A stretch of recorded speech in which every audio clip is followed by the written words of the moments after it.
We've got some. Hey, I'm Luis. And I'm Luis. And you're listening to the Content is Profit podcast. We spent the last 4 years learning the strategies and techniques from some of the top marketers in the world on how to create content that turns into profit.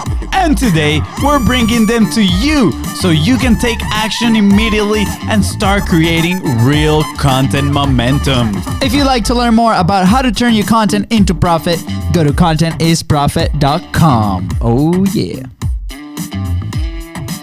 Today we are making history, so you better write this on your calendar. It's about to be a worldwide holiday. Oh, yeah. Today is the day that we have our first in-studio guest. Not only that, legend says that he also was the first ever Content is Profit guest. Oh, yeah. Also, he is the only guest that has not gotten an epic intro. That aside, today's guest is obsessed with human connection, and he's used his expertise to manage a 120-person, $15 million construction business at 25 while building various young professional groups for charities. Impressive. He is now a professional speaker, host of the Chief Executive Connector podcast, and the founder of Be The Stage, a community creation agency that proves that community creation is the future of business development. And that's exactly what we're going to be talking about today. Oh, yeah, baby. Please welcome host of the Chief Executive Connector podcast, founder of Be The Stage, and Ace Ventura, long lost brother, Pablo Gonzalez. Let's go, Pablo. Yeah. Let's go. Dude, What's up? yes. What's Ooh. up? Pablo. What an Hey, epic How do I do appearance. this? How do I do this before I break? Yeah, you can just Am I good? just pop it out. Just Pop it out. Just pop it out. Just pop. Wow. Let's Okay, hold go. on. What's going on? All right. We got it? We good? Yeah, We're yeah, good? yeah. We're We good? we We're good? Gucci. That's what we say here. We Gucci up in here. Ooh. Wow. I'm so excited for today's episode. First of all, like we said, it's history. Pablo, welcome. Wow, I'm embarrassed of myself now. I didn't put Pablo in the intro. I didn't put Pablo in the intro. Wow, it's okay. Nice to see someone that doesn't buckle under the pressure, Fonzie. Come on, man. It's like you've never done this before. I know, but it's okay because it can only go uphill from here. So Pablo, Absolutely. welcome, and thank you for making history in Content is Profit. I'm so freaking happy to be here, guys. You know that you guys know that I'm your number one fan. Number one, Thank right? You know I'm your number one fan. Now we do. That I honorarily have I feel I am part of your family as Pablo, as the third biz bro. I wish that I could be like, and this is Pablo in the intro, but I know we have to do the surprise. But listen, man, it's amazing to be. I'm super happy. Thank you, man. Awesome. We're Super super honored and grateful for you. I don't know if I'm gonna have to be looking here behind you, or should I be looking at? I'm gonna look at the camera here because I can see everybody here. Right. So that's how we're gonna connect now through the camera.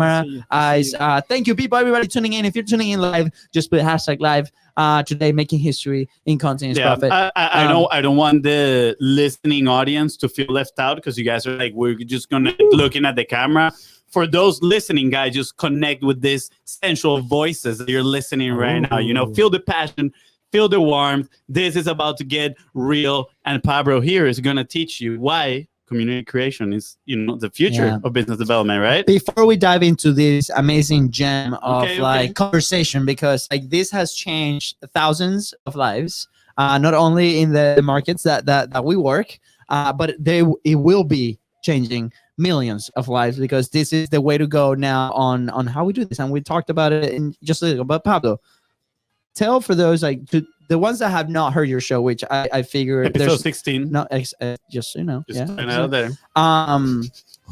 Who's Pablo? Just like a quick recap.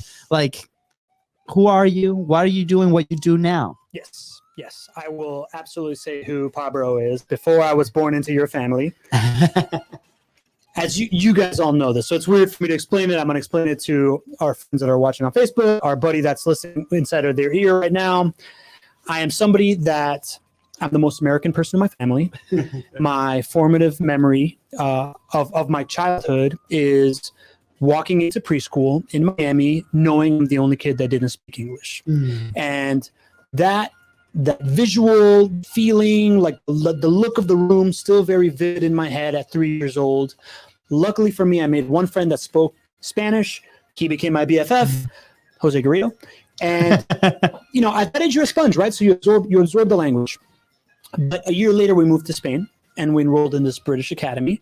And I walked into there real cocky the first day, thinking now I know Spanish and I know English, only to figure out that I did not understand the Spanish dialect from Spain or British English from England, right? So went home crying. From there on out, I've been obsessed with how to belong in every space that I'm in. And within that obsession of how do I belong, I'm also obsessed with how do I make sure that anybody that's in that situation belongs, right? So I'm that person that would befriend the new kid at school. The moment somebody walks into the room and they don't have somebody, I'm like looking to introduce them. Right? So that shaped me. And growing up, I had this, you know, young Ace Ventura personality. I was the funny, goofy kid.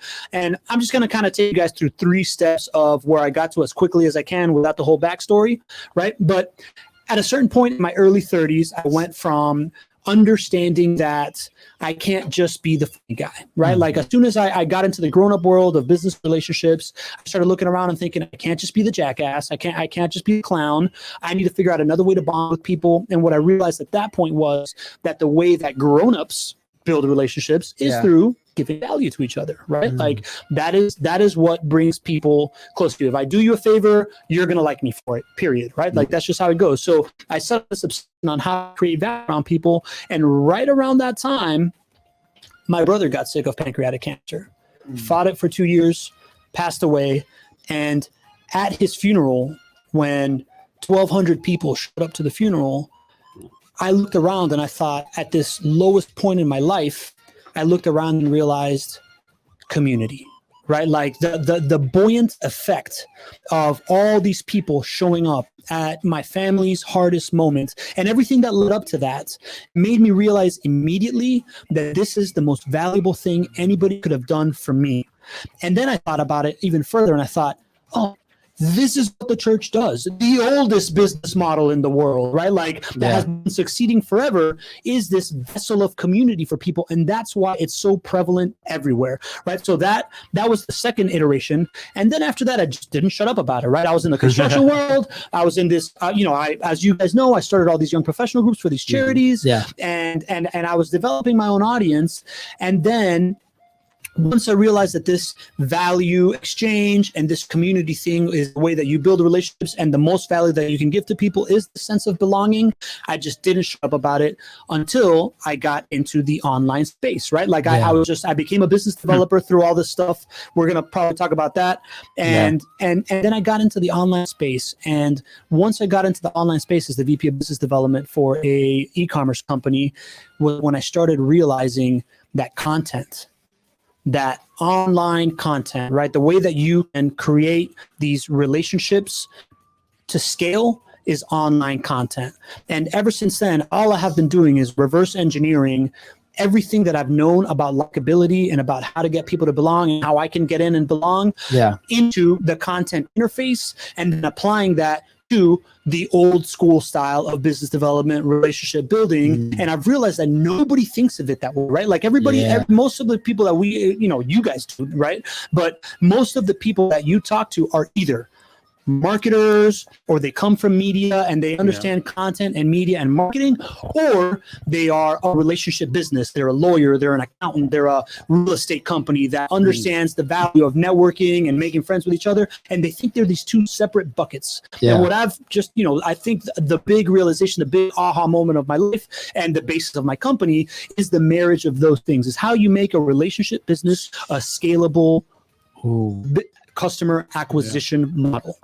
Wow. So I'm curious on that aha moment, right? That you said, when was it? Like, why did it happen? Like all of a sudden that you said, the content and relationships are 2 different buckets for people. I mean, obviously throughout your whole career life, you've seen, community as a pillar of your life. But what was it that aha moment that for you was like, I need to communicate this to everybody else and let them know? Because and I'm gonna follow your advice right here, and I'm gonna give a little bit of context to this question, right?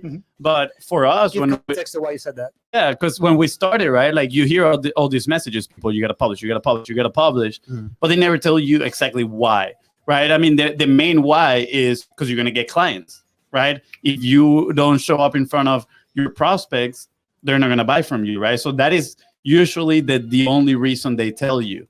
And once we started actually publishing, right, which was like 3 years after we heard that, because there's so many, false beliefs in between there that you got to crush before you get yourself in front of a mic or a camera.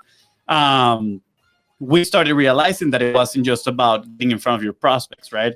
It was more of a value thing, right? We're delivering value to these people who we're helping these other people.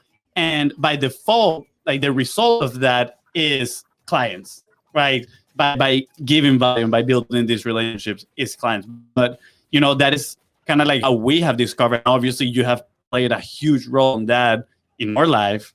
But I'm curious, like, because did you hear people preaching that you had to create content, or like you said, you saw it as the two separate buckets, and then what made you connect them there?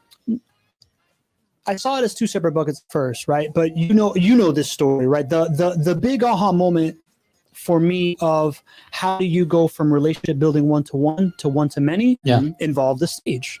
Right. I was at a dead end point in my career within this company that I had been acquired and became director of sustainability.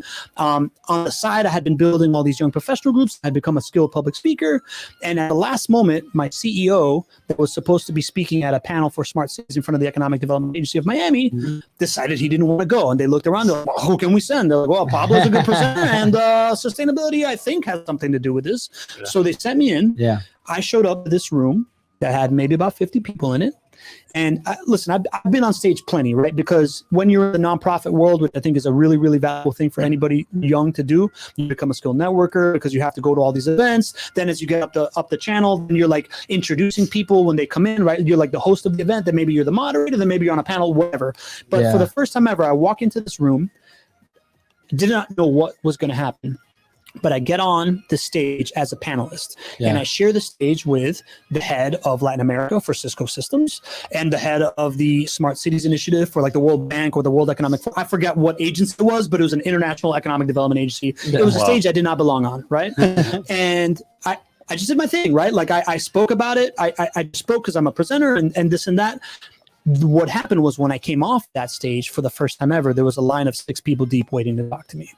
And the first 4 were vendors trying to pitch me something. And I'm like, these guys think I'm more important than I am. The next one was a developer that was like trying to hire me. And then the last one was a young guy that I'm still friends with, Will Beckham, who wanted mentorship, right? But what hit me at that moment was that the stage, so I've always been, because of this connection thing, I've always been very interested in psychology and behavioral economics and stuff like that. Never thought of it as marketing, but it was just psychology, decision-making, friend-making.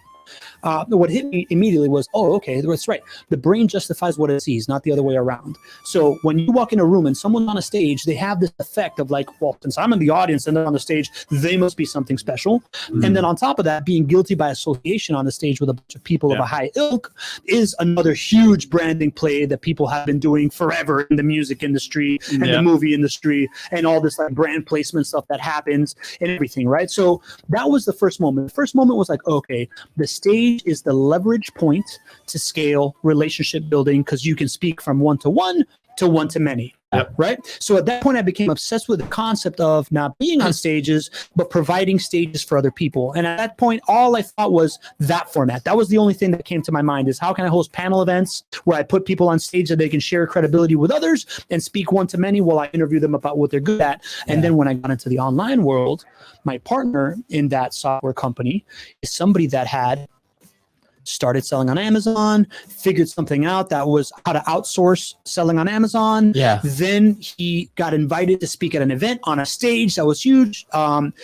Built got this following, and then he went hard at Facebook ads and started, really promoting his name to get this following for high ticket level coaching programs. And then he developed this software to serve his own needs that then he served to his clients.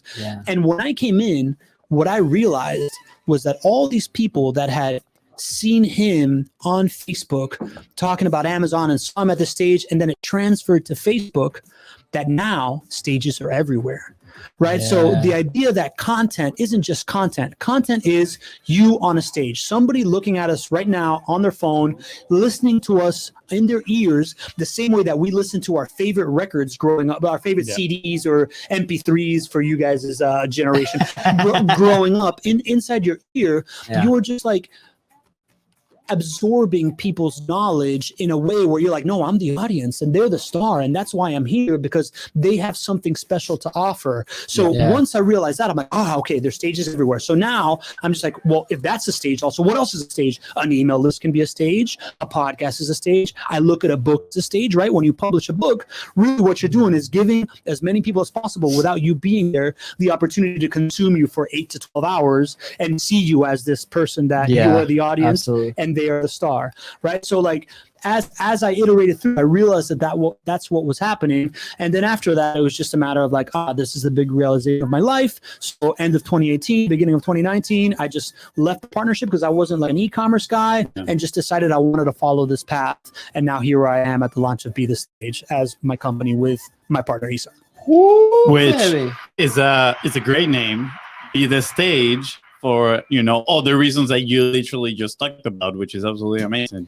And for those that are listening right now, the episode actually before this one is Isar. So it's like a Be The Stage marathon right now. I love it. I think that's a sign from the universe that if you're listening to this, you should definitely look into this thing. And you know, I wanna bring into perspective like our experience, right? Like with the show. And you know, thank you to the people like watching live, listening to us right now, because it's become that, right? It's become a stage where we are showcasing the relationships that we have and we are developing. But it started as in an internal exercise for us to just get our message out, right? So the first 20 episodes is just us, and then after, like, what if we start bringing people, right? And we say this all the time, like, we do the podcast for us. How can we learn more? How can we connect with these amazing people and build those relationships? But then something organic started to happen, because like, I feel like people think that this is like very challenging to do, but it started to happen organically, where this conversation started to develop, and then those relationships started to develop because we were together for a period of time, sharing a common interest, right? And so after that, it continued to evolve into this amazing machine that or at least I think it's an amazing machine. Maybe you're a little biased. I know. You guys can tell me in the comments, but it's allowed to develop amazing relationships, saved our business. We have people coming saying, "Hey, Pop, bro," in my ear. That's right. Jen? I love Jen, man. She's great. Epic. Okay, shout out to Jen over there. Jen Joseph. So. And I feel like because of the way that we communicate and because we've been in the space for a little bit, might be easier. Was it the same for you, or do you encounter some challenges along the way? And when you share this message with people, do they encounter some challenges? Yeah, Luis. So I just got off a call today. An old friend of mine that I've known since college, actually very much like a guy cut from my same cloth. Same guy, you know. He had the same thing, right? Like, he was like the jackass in the group of our friends, along with me, right? So we kind of butted heads when we were younger. And then he's just become this dynamic lawyer, super networker, involved with everything in Miami. And I broke this all down to him, and he was just like, Pablo, nobody's ever, you know, he's a guy that's gotten really good at his craft, and he studied a bunch of marketing, and he's done a lot of networking, right? And he's like, I have never had anybody break it down to me like this that made so much intuitive sense. And at the end of the day, Luis, I've spent 2 years iterating this message, right? So like, at first, people didn't really understand it. At first, my friends of my old legacy business, relationship business world are just like, well, look at Pablo on Instagram trying to be an influencer. That's what he's doing. But then as they start looking at the content, for example, this guy reached out. He's just like, dude, when I first started watching you post content, I'd be like, oh, okay, this Pablo being funny, cool. And then next time I saw you a little while later, I was like, I started listening a little bit, but I wouldn't click in to watch the rest of the IGTV video. And then one time I did, and then now I can't stop doing it. And I need to know what the fuck you're doing, right? Like I need to know what you're doing, right? And I broke it down to him like this. When you are in the relationship business world, right? lawyer, accountant, banker, whatever. At the end of the day, I think everything is the relationship business world, Yeah. right? Like Everything. we Yes, agree on absolutely. this, right? Yeah, Like 100%. no matter if you're a software, you're still in the relationship business world, right? Like it's all Yeah. about like everything can be commoditized. It's all about how you treat your clients Yeah. and what they think of you before they leave you for whatever else comes new, right? So Yeah. when you were in the relationship business world, what used to be the ultimate sales machine was, I'm going to take my client to dinner, right? And what happens at dinner? You spend an hour with somebody talking about their hopes and dreams and what they're up to and what their family's doing and whatever.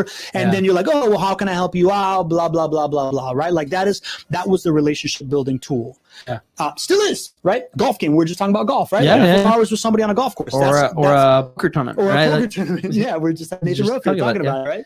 So that's everybody understands that that's a relationship building tool. So everybody understands like a deep conversation with somebody brings you closer to somebody, allows you to do business with them, maybe not immediately, but long term because they're close to your fold. Yeah. Then, if you also understand this stage concept, and which isn't hard to understand for people, right? Like people kind of intuitively get that.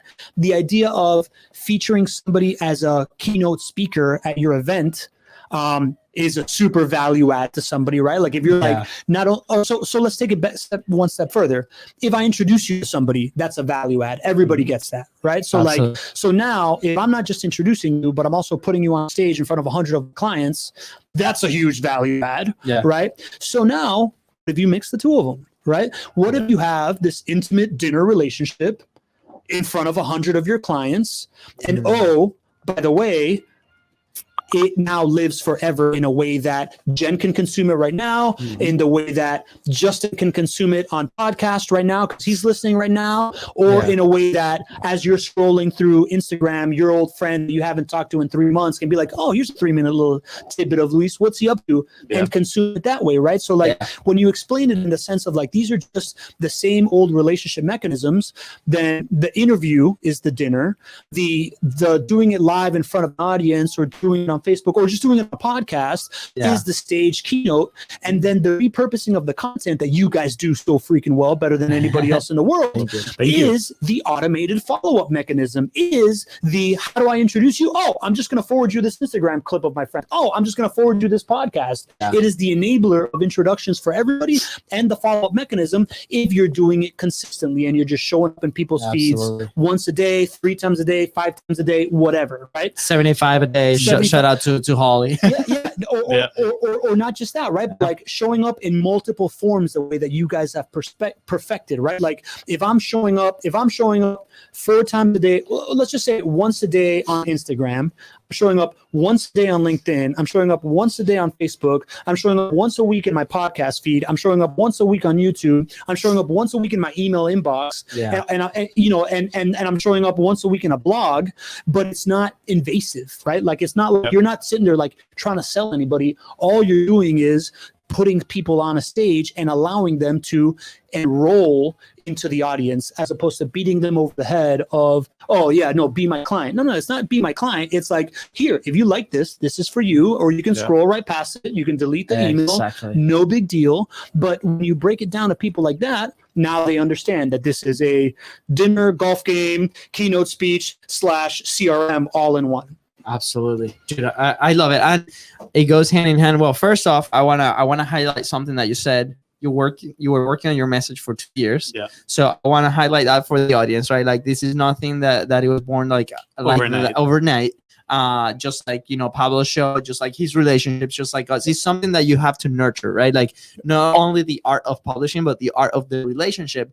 And what this medium allow you to do is to multiply that and speed up that process. Like you said, like how do you scale relationship in today's world like this, right? Like you create this environment where you can have this amazing conversation, and then from that conversation you can deliver all these assets to enhance that conversation, which is value to that guest, to that relationship, and then trust levels goes up, and then you can have this amazing conversation, right? Like I was introduced to sales from the previous company that I was working on. It was very like on the convincing way, right? And then I dove into the Grant Cardone way, which is like very invasive, right? And I was like, man, because I was in a place where like I needed that and I didn't know what I didn't know. I'm like, I'm gonna follow that, right? And got some results, but not the best results, right? I wasn't building the right relationships. It was like very like there was a lot of friction there. And then as we started to learn a little bit more, as we started to have these conversations with you on content, when we started to put our thoughts into words and put it out to the world, we started realizing that maybe that's not the way that me personally sync with that method. Like there's some people that do, good for them. For me, it wasn't. Like I didn't feel really comfortable to the point that I was second guessing myself on like, is this really the thing that I want to do? Is this really the thing that, do I want to build a business? Do I want to sell? And saying, if I have to sell this way, I don't want to do it. Right. So, you know, the phrase of the podcast is in the pursuit of the frictionless sale. Right. And it really is. By the way, I've stolen that 1,000 times. Frictionless nurture is what I call it. But the word I steal you guys all your stuff, right? You know, that MVP, MVC, minimum viable. I know. Go ahead. Hashtag smooth operator. Yeah. Okay. Anyway, so but it's that, right? It's like, how can we establish first off those conversations with the relationships that can mean something really big on the back end, but also for the audience, right? I'm creating these very high quality points of contact that are full of value, right? That we can use in many ways, not only on social content, but like you said, on those follow-ups with those emails. Yesterday, we're checking out an app called hello.fm.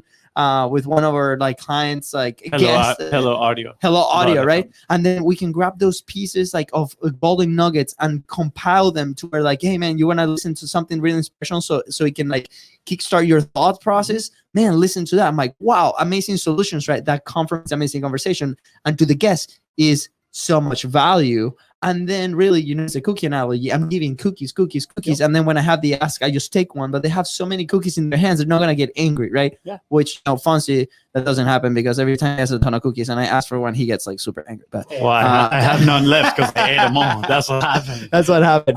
Fonzie and I are of the same side of the bro family there, right? Like I will literally go through like a mall food court just taking sample. But at some point, I stop and I eat and I buy a meal from one of those samples. Exactly. Right? Like, Yeah. And it's probably the one that actually treat you better and, you know, build a little bit of a relationship with you in that moment, right? Maybe they ask something or they try to build that relationship. That's happened to me. Like some of the decisions I made that had been biased because I like the person on the other side a little bit better, right? Like you build that trust and like factor like nobody else. And that's what I love about being the stage. And by being the stage, I mean your business too, right? What you guys do for these companies is just absolutely amazing. And we've discussed this many times, and we say we haven't found a downside to publishing. So I'm gonna play devil's advocate here, and I'm gonna ask you, like, do you think there's actually a downside? And I'm asking. I know it's a weird question to ask, but I have tried to, not self-sabotage myself, but I've really tried to find it. I'm like, dude, like, we have built relationships, we have built consistency, we have built our business. So I'm curious, what would someone say to self-sabotage themselves so then, we can help them move forward? Yeah, and I think the downside to publishing is a short-term downside, and that is that if you don't know yourself very well, it's going to show you who you are. Mm-hmm. Right. So like at the end of the day, guys, when I tell you that I've been obsessed with relationship building my whole life, the first two concepts that I really just like totally bought into is that the two quickest way to build a relationship is add value to somebody or share a vulnerability. Mm-hmm. Right. Like if the fact that you guys are Venezuelan, right? Like I understand what your family is going through because you are there, you are here, and they're there. That bonds us, right? Yep. So the idea that if you are scared to share that stuff, then you are going to project another image of yourself that isn't you, right? Like that vulnerability piece, and at the end of the day, authenticity today is the highest form of currency. Oh yeah, right? Because we went from a world that used to have this like power over dynamic, right? I got this. I learned this from my wife, who learned it from Brene Brown, right? But like we went from this world that had a power over dynamic. We used to find an advantage, hold it to ourselves, and hold it over people in order for them to have to pay us, in order for them to have to whatever it was that created that advantage. The big thing that's happened with information being completely free is that whatever advantage you have today is not going to be your advantage tomorrow.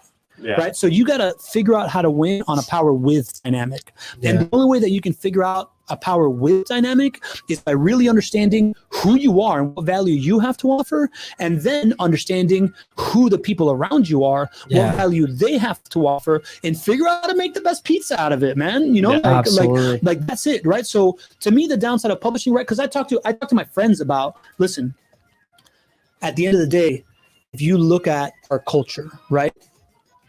And the amount of relationships that are being built online right now, built and or nurtured online on a personal level on Facebook, Instagram, LinkedIn, whatever, is that going to go up or down in the next 10 years? Everybody says up, right? Yeah, like unequivocally, and it's already happening a lot right now.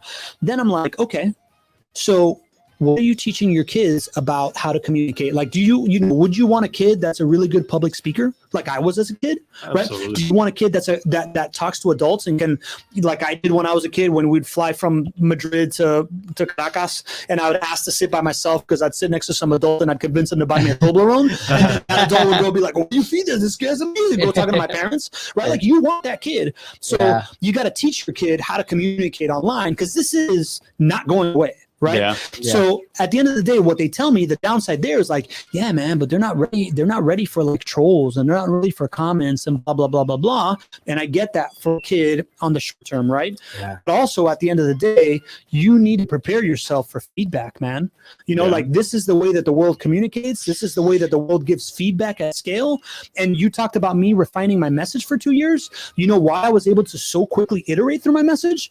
Because I had a ton of feedback, right? The first 90 days of me figuring out what I was going to do, I went to 5 conferences in 90 days, and I made 4. I still have the Excel spreadsheet of 450 people that I connected with, including your boy George.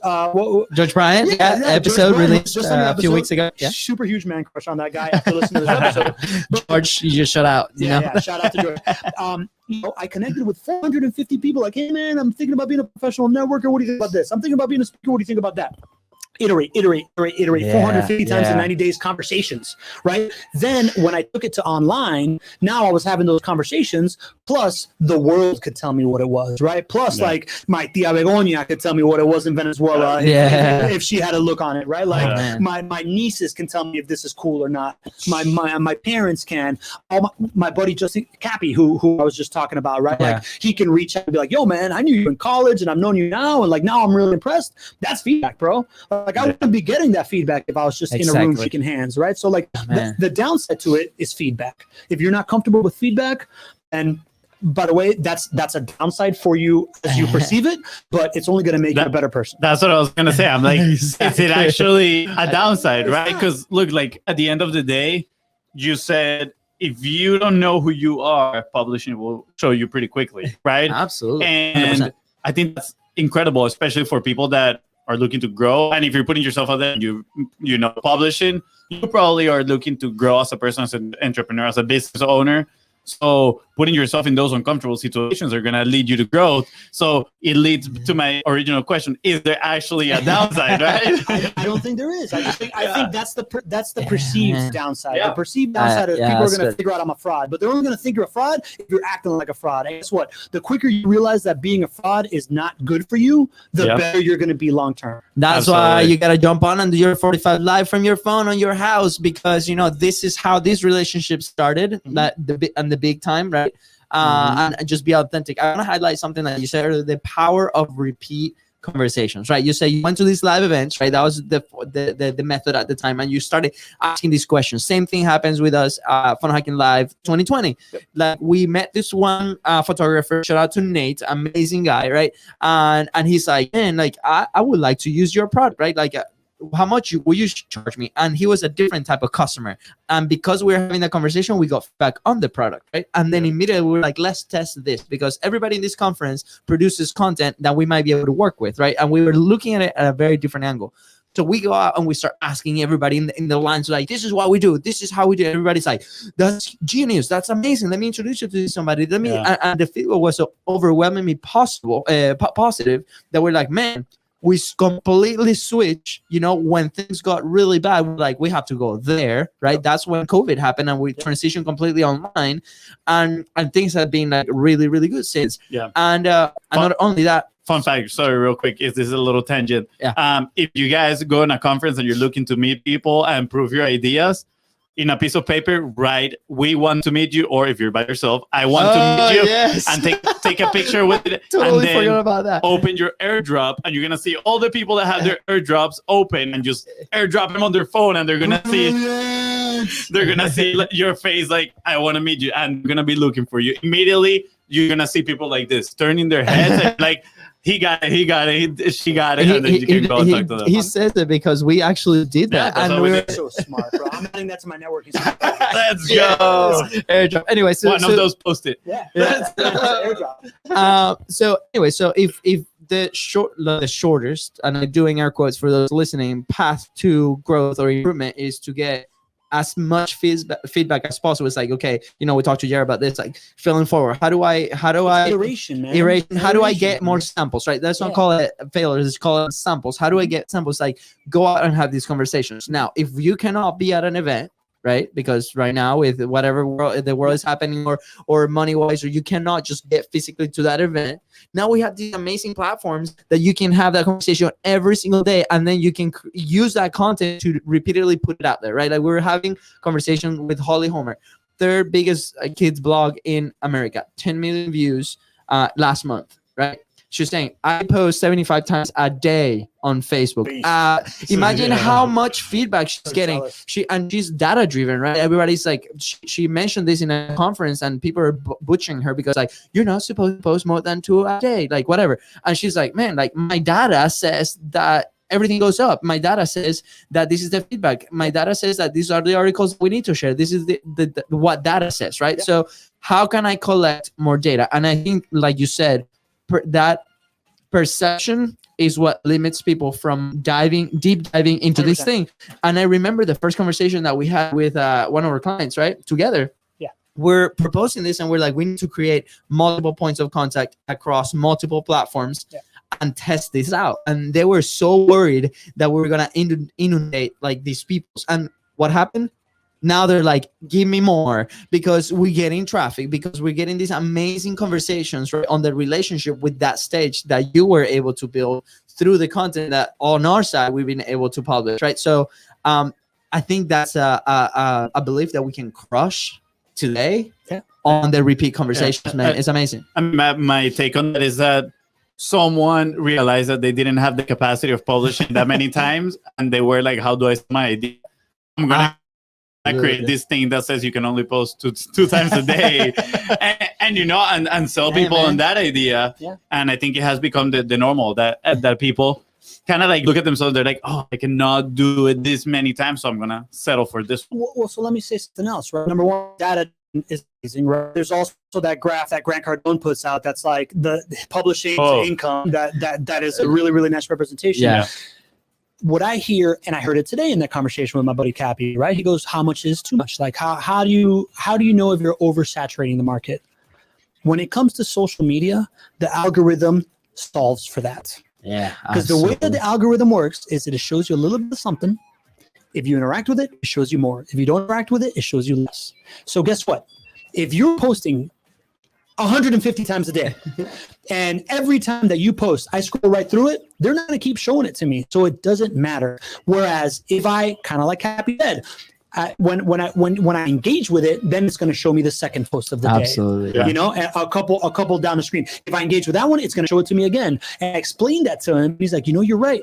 Because when I was first looking at your content, I would scroll right past it, and I would only see you every once in a while. Yeah. Then I started clicking on it, and I saw you more. And now you're like there in front of my face all the time. And I'm like, oh, that's the algorithm, bro. So like, the feedback that you get is optimized with the algorithm, right? Like if no one's engaging with your content, you need to iterate and find something better, right? Like, absolutely. And it's the same as that conversation, right? It's the same as you guys growing up, kicking a soccer ball 1,000 times with your right, then 1,000 times with your left. And that's why, because you did that for 20 years. Fossey didn't do it with his left, just so yeah, you know. I just did my right foot. That's, again, another thing we share. I have no left leg either, right?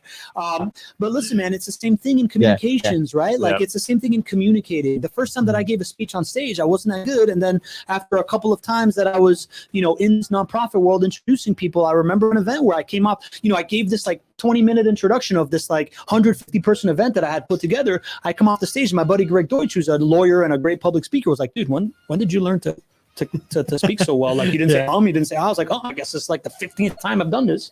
Right. So like it's the same thing for everything, right? So like whether it is how you publish content or whether it is people don't like your offer, right? Like if you ask 3 people if they like your business and 3 people tell you yes or 3 people tell you no, that's one data point, man. But if you ask 100 people and 3 people tell you yes and 97 tell you no, that's a much more valid data point. Yeah. Right. So it's the same thing with this. If you're using it for business, if you're using it for relationship building, well, if you're using it to find yourself, if you're using it to figure out if this is really how people see you, right? Like this is the tool, man. This is it at scale. Well, I remember when we changed perspective, right? Like we're coming from this world of, now I say uneducated people on this medium, right? Where it's like, hey, the likes and the engagement, and it's like, how do I achieve like the thing and the traffic and blah blah blah, and then we're like, what if instead of like putting this perfect recording content out, right, on the production level, we just put content out to see what happens, right? And we started treating it as like that data point, like let's try things out, let's have fun. How can we execute like on this content, right? How can we make it enjoyable for us? Because if it's not enjoyable for us, we will never do it, right? And I think there is where a lot of people are hung up on this content game relationship, because they probably don't enjoy doing it. We had a story with one of our biggest clients, like before we started implementing this, that will go and shoot for them, right? But the people behind the camera were not enjoying the process. They were not sold on it. They were not convinced. Like they did not believe that was the thing, right? And we spent so much time and so much energy trying to explain why. Just so you know, for the audience, like if you are in that place, just know that we don't even have conversations that don't believe content is the way to go. Like that's not my business to convince you, right? We deal with people that already believe that, because it's worked for us, it's worked for many people, right? So I don't want to waste my time with people that are not. So you can listen to the show, you can, that's why we have the show. But at the same time, they're not enjoying the process. They were like, there was so much friction to execute. What happened? The relationship kind of, went south. And, when it was a hard time to make a decision, either yes or no, they decided with no. Yep. And that's fine, right? And that's a learning point. So I think we can understand that we also have to enjoy this when producing, when having these conversations, right? Or if this is the way to go, understand that the benefit on the back end is so big. Yeah. I'm curious, because you mentioned perfect content, right? They were waiting for the perfect content. And I know we waited for a very long time to have perfect content, but I'm curious now, what is your definition of perfect content? Man, that's a great question, Fonz. Oh yeah, that was good. That's good. To me, the definition of perfect content is a piece of content that's serving everybody involved, right? Like that's what I mean by being the stage and not the star of the stage. I think that it is much more powerful to be a kingmaker than to be a king. Because if you're trying to be kingmaker, all the wannabe kings want to be your friend. Whereas if you're trying to be king, all the wannabe kings hate your guts, right? So I think the perfect content is this. It's what we're doing right here. We are having a conversation that promotes me, that promotes you, and is super valuable to the audience and to our friend that's listening right now. Yeah. That to me is the perfect piece of content. And that is what people don't get in business, right? Like they think that content is sales. Right. Yep. They don't see it as networking, right? Mm-hmm. Like somebody that is, for example, a gym owner, right? Like a gym owner goes to a networking event. If they're the type of gym owner that's like, you need a gym? No. Okay. You need a gym? No. Okay. You need a gym? No. Okay. Guess what? They're going to suck at networking, and they're not going to build in. They're not going to find clients that way. Yeah. But if they go to a networking event, they're like, hey, Luis, what do you do? Oh, you do content. All right, that's cool, man. Oh, my buddy Jim over there, he is somebody that is in the he's in a software space for content creators. Let's go talk to him. And then you introduce them, and you have this like 3-way conversation. And you're like, yeah, Luis is this like amazing content creator. Luis over here is this software thing. Maybe you can make content for the software, and the software can help your business out. And create that connection point. Guess what? They're more likely to come to my gym than if I'm like, oh, you're a content creator? How much do you bench? Oh, not enough. Oh, you're a software guy? Do you ever do legs? No? Okay, you're out. I can bench his mic. Yeah, like it really is that, right? Yeah, so like people that have spent a lot of times in networking rooms understand that like spraying freaking business cards is invaluable. And that's not the first thing they think of when you walk in, right? When I was 25 years old, I thought that's what networking was. Then I spent 10,000 hours doing it. When I first started making content, I thought that it was like, hey, look at Pablo, yeah, you know, like, and then I realized, oh, no, wait a minute. For business development, for relationship building through content, the best thing to do is approach it like networking. And everybody understands that networking is super, super valuable. So people just need to see content that way and not try to make it so linear, man. I love it. I love the conversation on the perfect content, kingmaker versus king. And content is not sales. I just want to highlight those 3 things. I'm curious on. Too bueno, muy bueno. Yeah, that's very good. Ooh, rico suave. All right, come on, slow down. Okay, we'll leave that for Friday, guys. That was Real Hispanic, real quick. Yeah. Dios mío, man.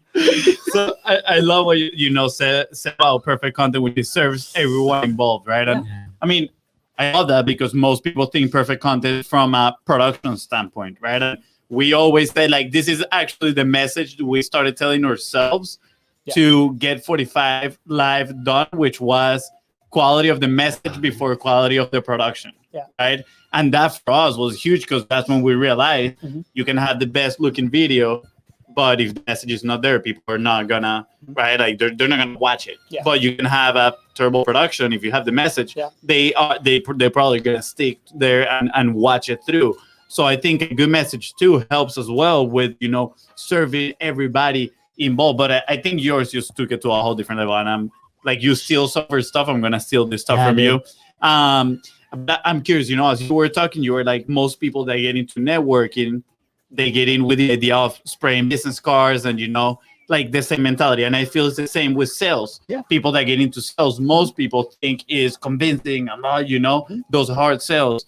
I'm curious, like, why do you think if most of the success is found on doing the right thing, like building relationship, why are more people not aware of it? Why are people coming into these spaces with the mentality of I'm going to spray, the business cards and all that stuff?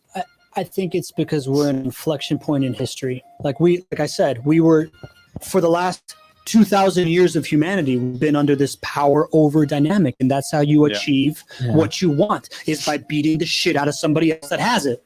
Right? Like now that so much is so abundant, right? Like now that somebody in Nairobi can put a piece of content and connect with me or like hit me up on Facebook or LinkedIn or whatever, now that we have broken down those barriers of access to just about everybody, right? Like I can send Richard Branson a DM on LinkedIn. He may or may not respond. If it's super valuable, he will. Yeah.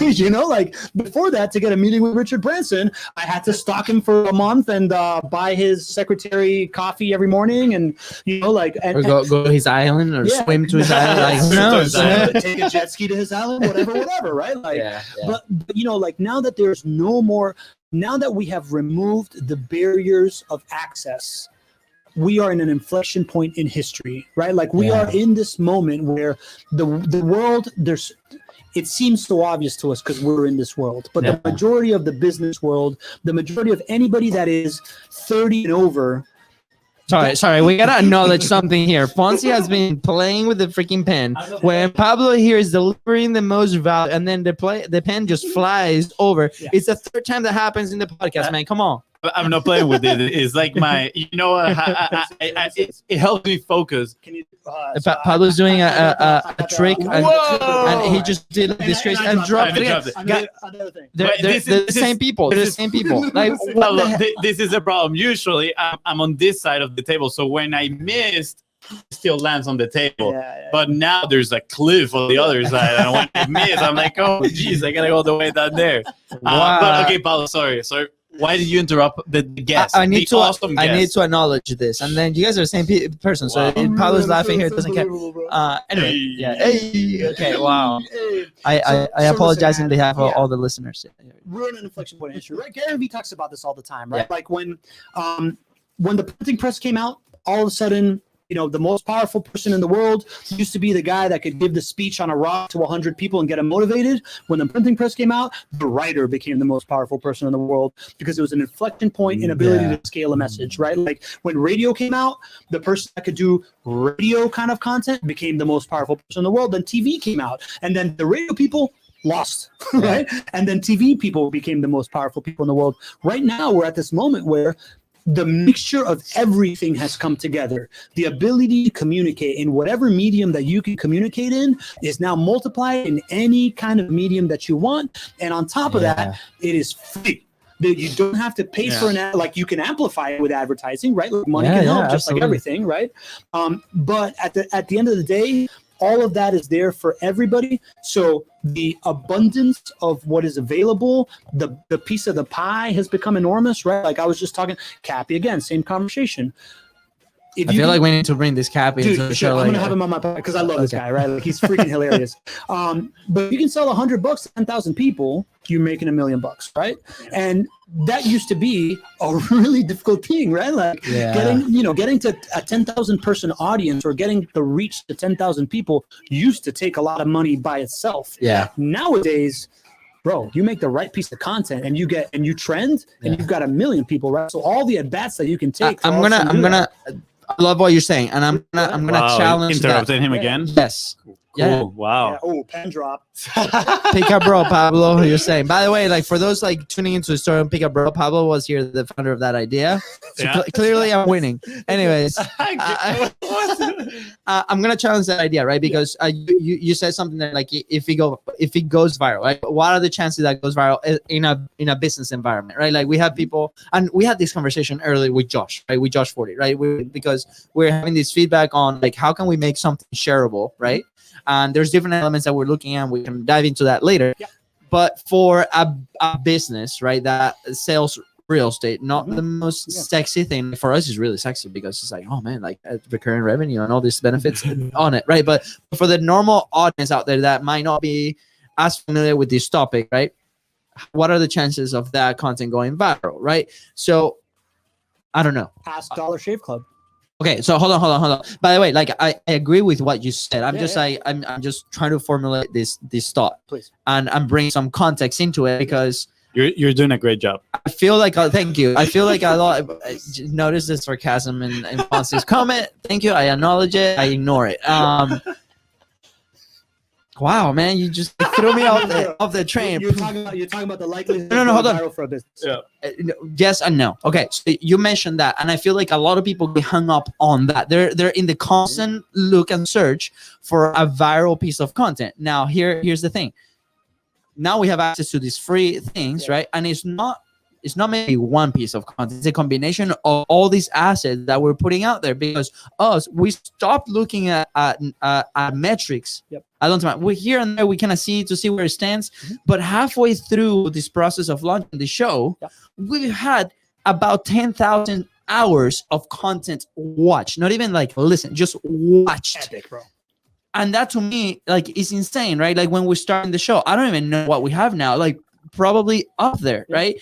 And this is completely for free. People are tuning in to listen to your message, getting your feedback. So I just want to crush again that belief that here and there you might get that viral piece and that shareability, but at the end of the day, it's a combination of everything, right? And you're filtering that through the message, through the content that you repeatedly put out there, attracting those eyeballs consistently over time. You're right. Listen, I'll bring it back to the same analogy we've been making of just regular relationship building.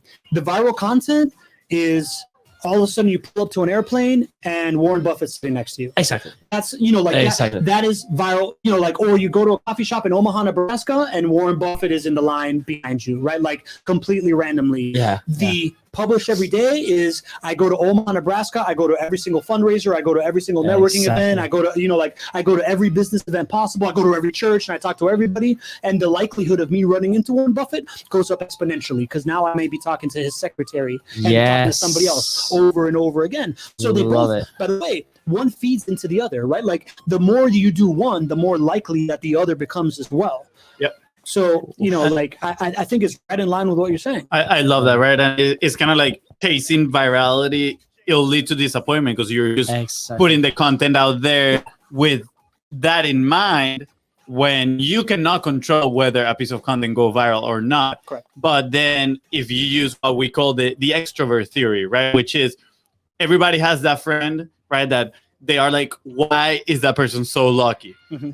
the only reason is because they are experts and they put themselves out there in more opportunities, right? They shake more hands, right? Or in a party, they might go and meet more girls or more boys, whatever, right?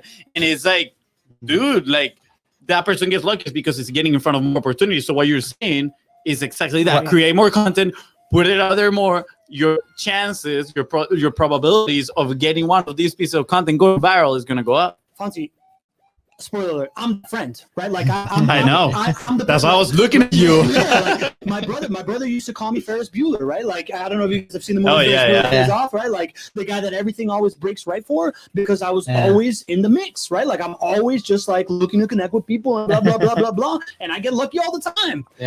So that same concept works on like the person-to-person relationship. It's the same thing in content, man. Like it really is. Like it's one-to-one, and that's the once people can make that bridge, then they can really understand it, right? Absolutely, love it. I mean, we're gonna have to have you again a third time. And can we give some like tangible, practical tips for businesses? It's like you've heard the show, listened to the show, or anything. It's like a bro. That's my next question. What are some actionable points that people can do to create that stage, to create these connections, to move their business forward? Yes, it is what we did for JWB, right? The first thing that you do if you're a business is you figure out who you're trying to serve. Right? Once you figure out who you're trying to serve, you need to understand that you're only one part of that equation, right? Like you figure who you're trying to serve and what they want, right? Yeah. Your product is one of the 1 bajillion things that these people want, right? Like, so once you figure out who you're trying to serve and what they want, then you take an inventory of what you have available to you that you can offer to the people whom you're trying to serve that fits into what they want. You look at your network, you look at your employees, you look at yourself, what do you have to offer? You look at the people who you want to build a relationship with that might be able to serve your clientele, that will also serve you as well. And look at your clientele themselves, right? Like that is a very underappreciated part of the equation, which we learned with JWB. That's the best performing content, right? So like, once you take that inventory and you're like, okay, these people want, so let's say JWB, for example, right? Like the people that are JWB's clientele are looking to invest in real estate without the hassle, right? That is what we figured out that they want. So people that want to invest in real estate without the hassle are really interested in investment strategies. They're interested in tax saving tips. They're interested in like, how can I build my business? They're interested in, is this city that I may or may not be investing in a good city to invest in long term, right? And then the next step was reach out and talk to people that can provide context for that, right? So then we reached out, we started what you guys are doing, an interaction point that is a stage, an online interaction point that has a specific cadence, right? So it becomes a show, just like going to the panel event at the Chamber of Commerce, right? But you have this online show that you bring on the person that you are trying to build a relationship with that can serve your audience. You invite your audience, so they all tune in on Zoom, they tune in on Facebook, they tune in on our Facebook group, however they want, right? You have this valuable conversation, and then you try to maximize the 3 things that I think are really important, which is value exchange, right? Like giving them valuable information, relationship enablement, which I think of in 3 ways, right? There's 3 relationships that you can build when you're doing this. 2 of them are pretty natural to think of. Number 1 is the relationship you're building with your guest.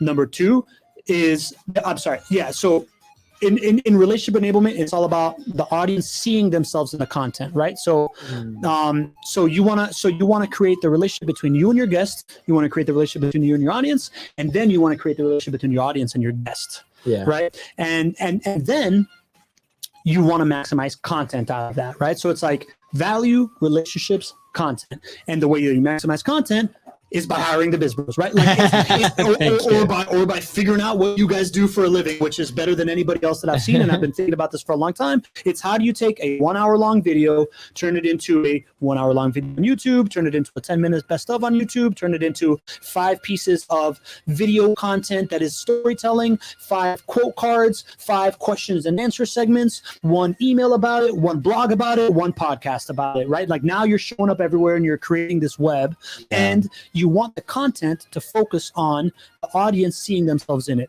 3 ways the audience see themselves in it.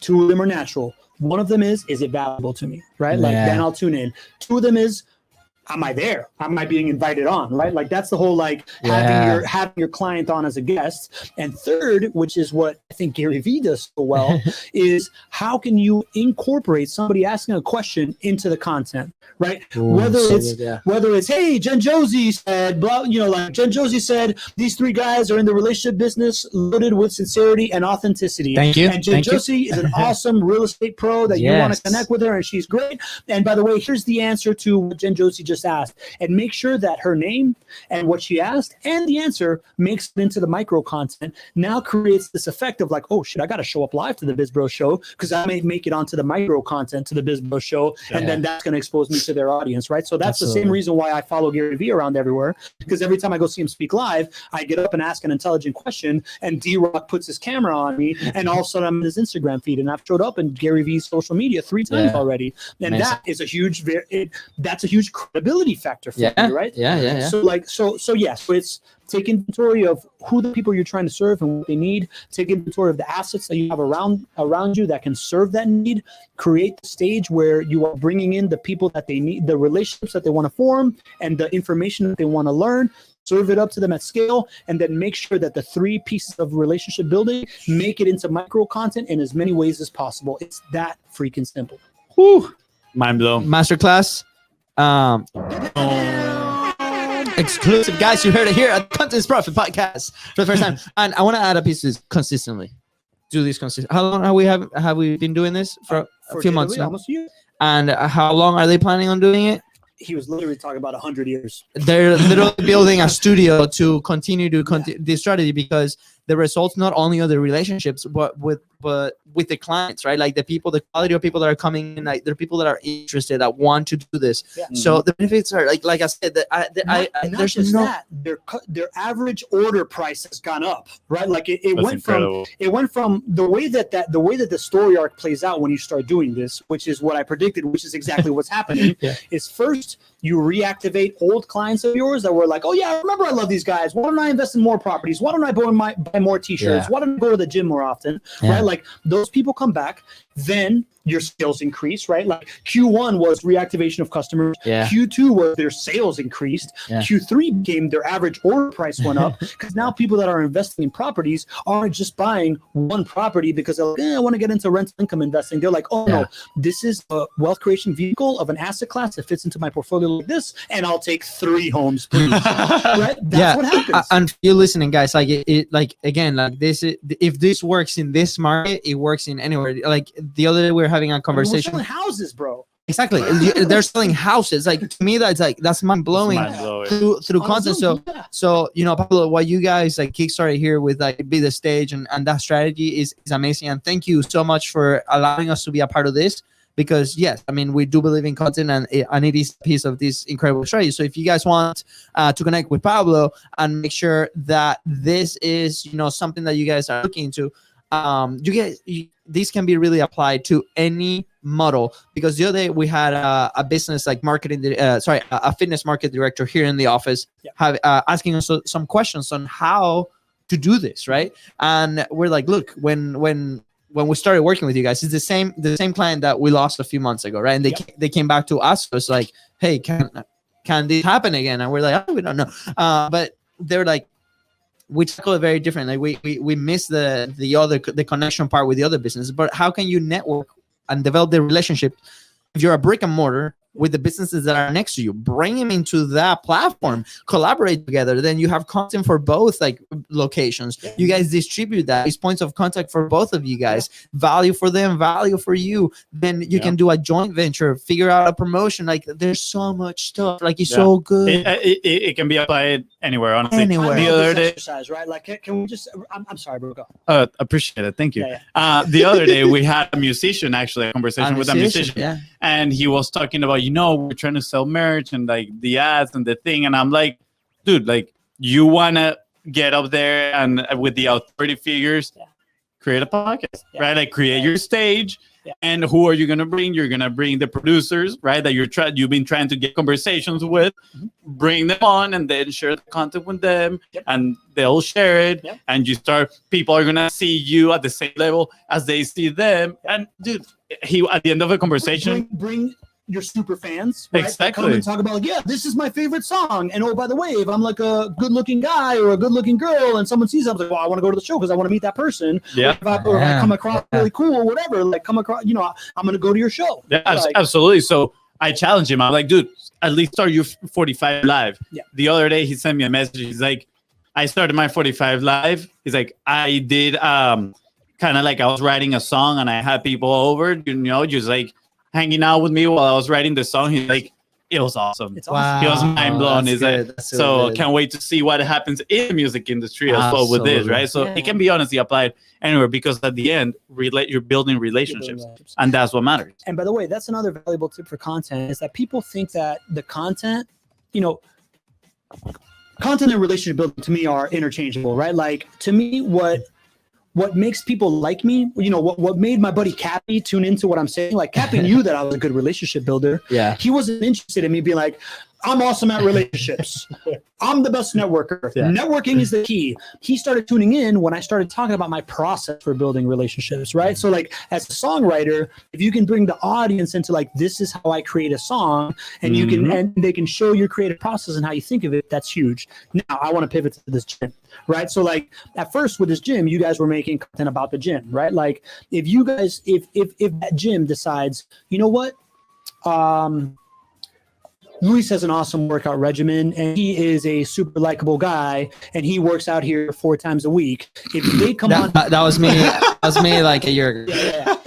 Thank you for elevating me, Pablo. You do this very well. It's like you've done it once or twice before. You lost a little bit of weight. You're looking good, Thank you. I know. Looking good. My wife has me on a very strict diet, just 1 meal a day.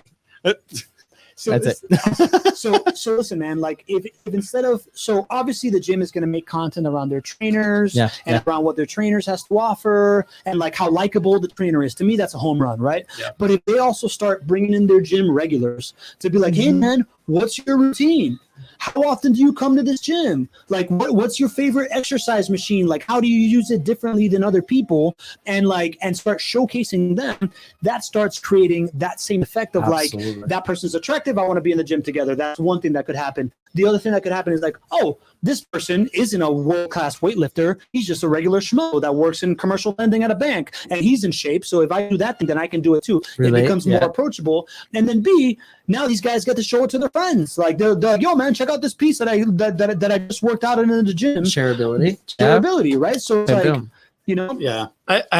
And that's the thing right there, going back to virality, right? That we were talking about that. By inviting people and getting them into that process, you are increasing those chances of virability or whatever you want to shareability, whatever you want to call it, right? Because now they're sharing it as well, right? You're producing content for the two of you. Yeah, another practical tip, when the world opens up again and we're actually being able to do this face-to-face, something that I was doing that was fucking crushing for me was I'd go to a networking event. Whenever I'd be in an interesting conversation, I'd be like, dude, that's fascinating. Do you mind if I interview you about this for 5 seconds, right? Like, and I'm like, so I remember perfectly. I was at this. We did it. You came here to the office and we did it right here. I remember. I did it with you. I've done it with Gary across the hall, right? Like podcast studio suites, right? Yeah. I was at so my bookkeeper. Yeah. Supporting strategies. They're awesome, right? $250 a month. They do all your bookkeeping. They're amazing. Shout out to those guys. They have an event, right? Like they do a live event that I got invited to because my friend was speaking at it. Yeah. Unbeknownst to me, I was in the back of a room. I was talking to one of the keynote speakers. I didn't know. He was a guy that was talking about cybersecurity, and he referred to it as cyber hygiene. And I was like, dude, I've never heard that concept before. I've never thought cybersecurity is interesting until now. Do you mind if we step outside real quick and I talk to you about this? He's like, yeah, sure. So I go outside. I'm just like, dude, all right, I just met this guy at this event. His name is blah, blah, blah, blah, blah. You said cyber hygiene when it refers to cybersecurity. Explain that to me. Explains it, 2-3 minute piece. I'm like, that was cool. Posted it on my LinkedIn. Not about me. Again, be the stage. Not the star of the stage. Be a kingmaker, not a Kim. I posted, just met this guy. Brought up the coolest concept about cybersecurity. Never thought it was cool until now. Check it out. Tag him.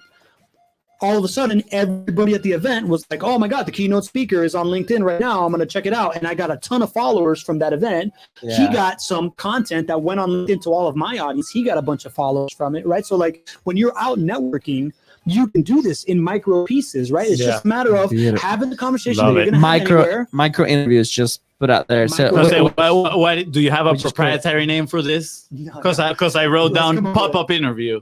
So pick a bro right now. Which one do you like? Micro interview. Pick a bro. Pick a bro. Pick a bro. So listen, you can do that, man. And then the key is not to be like, look how cool I am that I met this person. The key is to make it about them. The key is like this really interesting person I met. You should meet him. If that's the copy that you're writing on LinkedIn, guess what?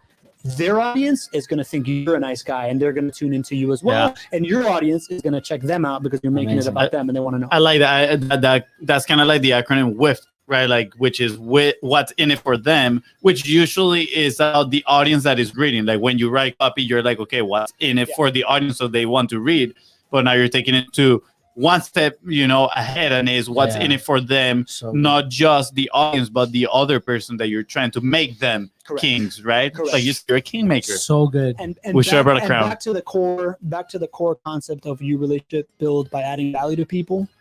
There isn't a single business person in the world that you're going to meet that couldn't use a little extra marketing, a little extra promotion about their business. Yeah. So if what you're doing is meeting people and then making marketing about them, which is what, by the way, what this system is. Yeah. But it's also what the micro interview or what the pop-up interview. I think I'm going to pick a bro. I'm going to pick a bro. I like micro interview. Let's go. For the Fonzie's walking out of the room. And Luisa for the win tonight. Let's go. Thank you. I'm just gonna say this, or friendships just decrease a few points in there, but it's okay. We'll see. It's all good. I mean, I'm playing the long game. You're gonna create a ton of points of contact and then increase your possibilities to You're gonna win. We're gonna talk so much. You're gonna have a lot of chances to create more names for other things that I talk about. So don't worry about it. It's long, but for real, right? So that little micro piece of value that you're creating for someone is a relationship enabler. Whether you're doing it formatically in a podcast formula, or what we do for JWB, or whether you're just out there being like, "Hey, man, this is me." That's so good. LinkedIn. That's so good. That is really Dude, good. man, like, I'm gonna start using that one. Yes. Every time I have a cool conversation with someone, I'm like, let's create a piece of content right now about that. This is epic. Yeah, dude, I do that with my wife. A pop-up interview. Yeah. Pop-up interview. Micro interview. Let's have the audience voting. Micro interview or pop-up interview. Put it in the comments. Let us know in the send us a DM if you're listening to this episode. Pick a Luisa. That's it. That's only one option. Anyways, Pablo. Wait. He was saying something about his wife. You were gonna say about. He said that he even did it with his wife. About this all day, but yeah, I do this with my wife all the time. Like we're talking about content, guys, not all that stuff. I do this with my wife all the time. Yes. Content. Other stuff too, but content. Yeah. Okay. Cooking dinner, Luisa. Yeah. You know Okay. what I mean? Wink, wink.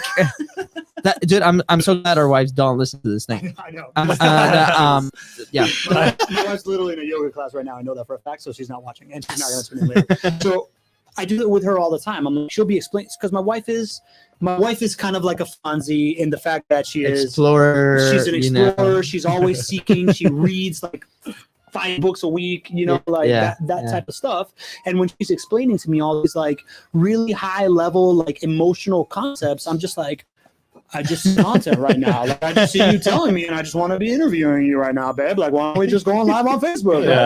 And that way, at the end of the day, would help. She's an architect, but she's also an artist. She's a yoga teacher, so like that at the end of the day would help her to continue to build her tribe outside of just the small stuff that she's already doing. In my mind, I just created the next, groundbreaking product.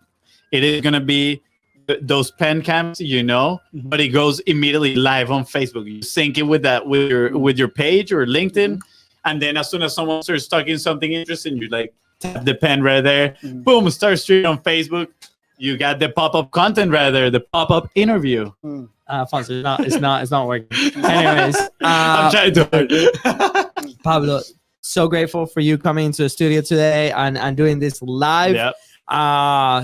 It's exciting to try something new here in the studio. So I appreciate you for that, sharing all your knowledge of your amazing strategy Change the game. Incredible. Real estate, healthcare, any market really. Healthcare, that's right. We have a healthcare client. Yeah. So it's incredible, really. So favorite question of the show from your favorite bro. Where would you be if you did not publish? I thought about this, right? Because I know that you're going to ask me this. And my really honest answer is that I would be a year to a year and a half less evolved in how well I communicated all these topics, right? Because like what I did in 90 days by going to 4 conferences and being able to talk to 450 people when coronavirus hit in March, that would have ended completely. And I wouldn't have been able to continue to iterate and have these conversations, right? So like the compounded effect of doing my own 45 Live twice, because I've also followed you guys. I'm indoctrinated in the Biz Bros universe, right? Like doing that was a big moment for me of iteration and feedback that really helped me refine my message. And then now that coronavirus has hit, I would have stopped evolving, right? So I would be now the same person that I was on March 12th, as opposed to the person that I am right now. Incredible. Because I haven't had as many conversations and as many interactions and as much feedback as I could have. By the way, Pablo is the guy that started 45 Live, and then day 45 told us me like I'm going for 200. Incredible. So thank you, man, for taking it to a whole new level there. The 200 Live. I got to like 65. I really started slacking off, guys. I've been 65 for like 4 months, so I'm sorry I let it down. But it's all good. I mean, just the thought, and we've shared the story, right? Like we've also sampled the 45 Live. Like I was gonna say filled, but like sampled. It's like first time day 15, right? Like people are like, well.